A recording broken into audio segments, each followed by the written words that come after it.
Assalamualaikum warahmatullahi wabarakatuh. Sebelumnya saya ucapkan terima kasih kepada Pak Panji yang telah mempersilahkan kita kelompok 6 untuk memaparkan materi tentang permasalahan monopoli dan oligopoli di dunia. Sebelum memasuki materi, alangkah baiknya kita memperkenalkan diri terlebih dahulu.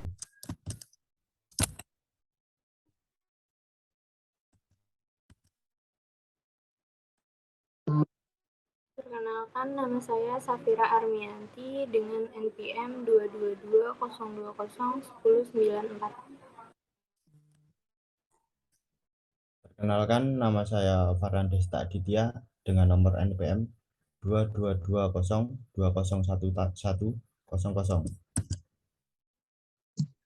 Kenalkan, nama saya Dwi Anira dengan NPM 2230201106. Perkenalkan, nama saya Talita Naswa Auliafida dengan NPM 2220201122. Perkenalkan, nama saya Hanidira Meluser dengan nomor NPM 22202011120. Ya, langsung saja masuk ke materi yang pertama. Permasalahan monopoli di Amerika Serikat. Komite Kehakiman DPR Amerika Serikat telah memulai penyelidikan anti monopoli untuk perusahaan teknologi yang besar yang biasa kita gunakan seperti Facebook, Apple, Google, dan Amazon. Mengingat bisnis mereka yang agresif dan berpotensi diduga mendominasi atau memonopoli pasar. Anggota parlemen menemukan bahwa Apple melakukan monopoli saat mendistribusikan perangkat lunaknya ke produk iPhone. Apple menggunakan kekuatan monopoli itu untuk membebankan harga di atas pasar kepada pengembang dalam bentuk komisi 30% atas penjualan App Store, lalu menyalahgunakan data pengguna untuk membuat layanan fitur yang lebih kompetitif. Melansir dari Reuters, seorang mantan karyawan App Store mengatakan kepada parlemen bahwa App Store menghabiskan biaya Apple sekitar 100 juta US dollar per tahun untuk menghasilkan pendapatan miliaran dolar. Atas dasar temuan ini, Kongres dapat menyusun undang-undang yang dapat memaksa Apple untuk berhenti bersaing di pasar tempat para pesaingnya mengandalkan App Store untuk menjangkau konsumen. Bahkan secara teori, mereka dapat memaksa Apple untuk keluar dari bisnis besar seperti streaming musik, streaming tontonan di televisi, dan penyimpanan cloud. Proposal lain yang tengah disusun juga dapat menghambat kemampuan Apple untuk menghapus aplikasi dari App Store yang bersaing dengan layanannya sendiri. Tidak seperti Amazon, Apple diketahui belum mengomentari hal ini lebih lanjut. Untuk materi yang selanjutnya akan dipaparkan oleh Aniro. Tempat dan waktu saya persilahkan. Baik, terima kasih atas waktunya. Saya akan menjelaskan tentang Amazon dan Facebook. Yang pertama adalah Amazon. Masalah yang dilaporkan adalah Amazon.com Inc. atau AMZNO telah menjual produknya sendiri sekaligus juga barang dari pedagang independen dalam satu platform. Oleh karena itu, laporan Kongres melihat tindakan ini sebagai kekuatan monopoli yang dimiliki Amazon atas banyak pedagang ini. Menurut laporan tersebut, ada konflik kepentingan yang membuat Amazon memiliki insentif untuk menggunakan data pedagang yang bersaing sehingga dapat memanfaatkan barang dan jasanya sendiri. Maka laporan tersebut merekomendasikan Kongres untuk mempertimbangkan agar menghapus konflik dengan mencegah perusahaan dominan. Dalam hal ini, Amazon bersaing dengan perusahaan lain yang bergantung pada platformnya. Adapun Amazon memberi tanggapan bahwa memisahkan penjual retail dari pasar pihak ketiganya akan membawa konsumen dan penjual kembali ke model yang mereka tolak karena tidak nyaman. Selain itu, Amazon juga membantah klaim dominasinya dengan mengatakan itu mewakili kurang dari 4% retail Amerika Serikat.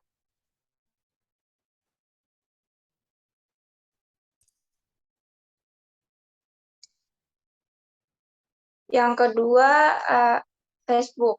Panel menemukan bahwa Facebook memegang kekuatan monopoli di pasar jejaring sosial. Facebook mengamankan dominasinya di pasar medsos dengan mengidentifikasi saingan yang baru lahir, menyalin, memperoleh, atau bahkan membunuh beberapa medsos sebelum lebih besar dan dapat mengancam persaingan, kata laporan itu.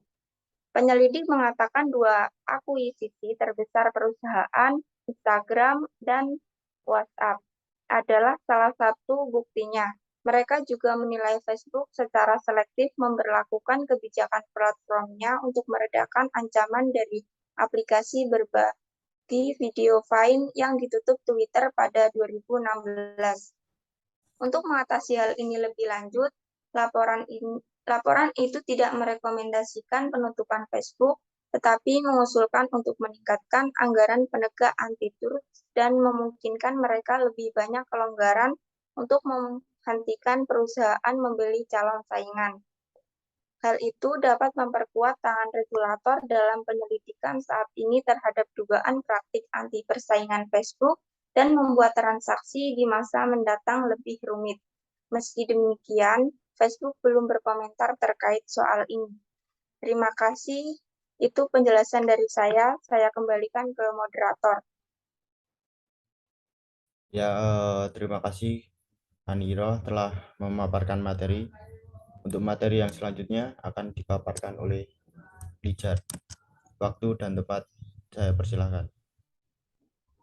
Baik, terima kasih atas waktunya. Di sini saya akan menjelaskan tentang Google dan juga permasalahan oligopoli di Australia. Yang pertama adalah Google. Penyelidik menemukan bahwa Google telah menggunakan kontrak pelanggan dan memanfaatkan beberapa mitra untuk memastikan bahwa layanan Google lebih disukai ketimbang pesaing mereka, khususnya di bidang perangkat ponsel dan tablet, membuat iklan atau Google Ads sampai Maps atau peta. Dalam dokumen internal Google yang ditemukan komite, para eksekutif di dalamnya, seperti Kepala Eksekutif Sundar Pichai, menyetujui mitra yang dapat mempersenjatai diri untuk memastikan penelusuran Google dengan kata-kata perusahaan sendiri, yaitu terdepan dan juga terpusat di perangkat seluler.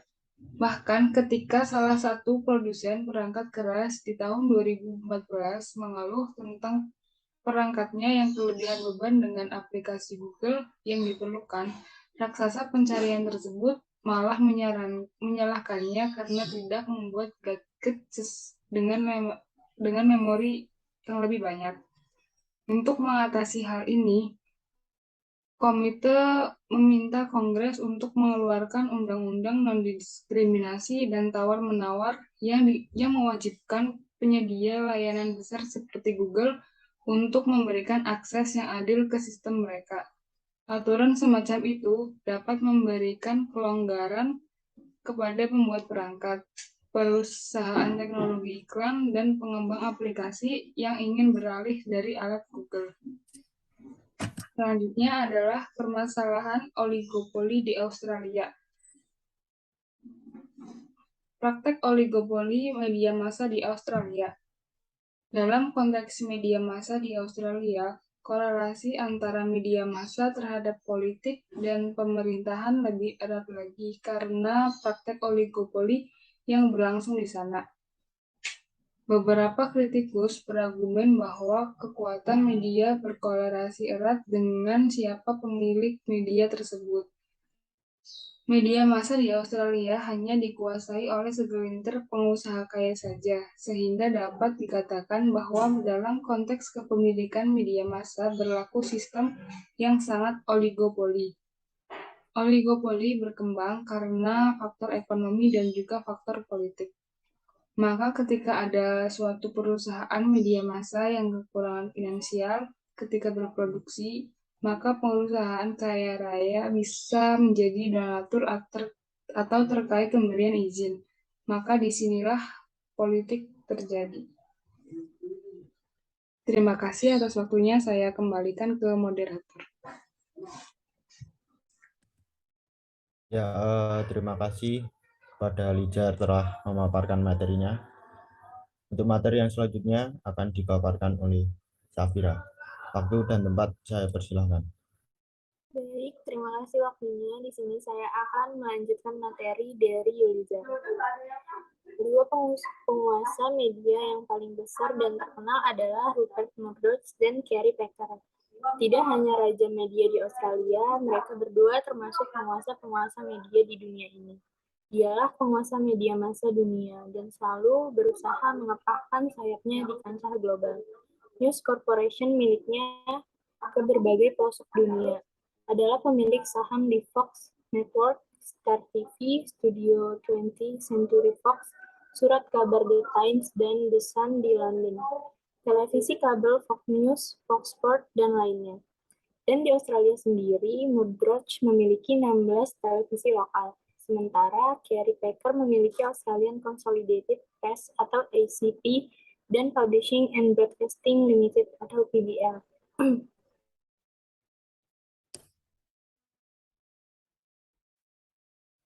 Dalam bidang media, PBL memiliki 9 jaringan televisi di Australia dan Australian Consolidation Press. PBL memiliki jumlah investasi yang besar dalam berbagai televisi berbayar dan jaringan televisi digital, seperti Foxtel dan Sky News Australia. Australian Consolidation Press sendiri yang didirikan pada tahun 1933 memproduksi lebih dari 60 majalah di Australia seperti Australian Women's Weekly, Cleo, Harper Bazaar, Australian House, dan Garden, dan sebagainya. Terima kasih atas waktunya. Saya kembalikan ke moderator. Ya, terima kasih kepada Safira yang telah memaparkan materinya. Untuk materi yang selanjutnya akan dipaparkan oleh Nasiwa. Terima kasih atas waktunya dari moderator. Saya di sini akan melanjutkan pemaparan materi dari Safira tentang permasalahan oligopoli di Australia. Dengan demikian, maka masyarakat Australia tidak lagi bisa memilih mana media yang independen dan terbebas dari lingkaran politik oligarki media massa. Karena jelas bahwa semua elemen yang memproduksi berita adalah mereka yang telah saling berintervensi untuk menerbitkan sebuah berita. Maka masyarakat harus benar-benar cerdas mencari sudut pandangan berita tersebut karena oligopoli media massa yang terjadi oleh para konglomerasi media massa. Media massa bukan hanya sebagai sumber informasi politik, namun juga menjadi faktor pendorong atau trigger yang dapat berimplikasi pada perubahan politik.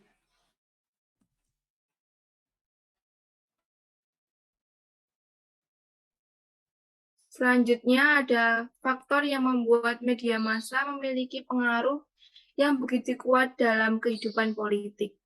Yang pertama, media massa memiliki daya jangkau yang luas dalam menyebarkan informasi politik, bahkan mampu melewati batas wilayah, kelompok umur, jenis kelamin, dan status sosial ekonomi. Yang kedua, media massa memiliki fungsi agenda setting. Yang ketiga, media massa memiliki kemampuan untuk melipat gandakan pesan yang begitu mengagumkan. Yang keempat, setiap media dapat mewacanakan sebuah peristiwa politik sesuai dengan pandangannya masing-masing. Sekian materi yang bisa saya paparkan. Saya kembalikan waktunya kepada moderator. Terima kasih. Ya, terima kasih untuk Nasiwa yang telah memaparkan materinya. Dengan begitu berakhirlah pemaparan materi dari kelompok kami. Bila ada salah kata, kami mohon maaf. Wabillahi taufiq wal hidayah. Wassalamualaikum warahmatullahi wabarakatuh.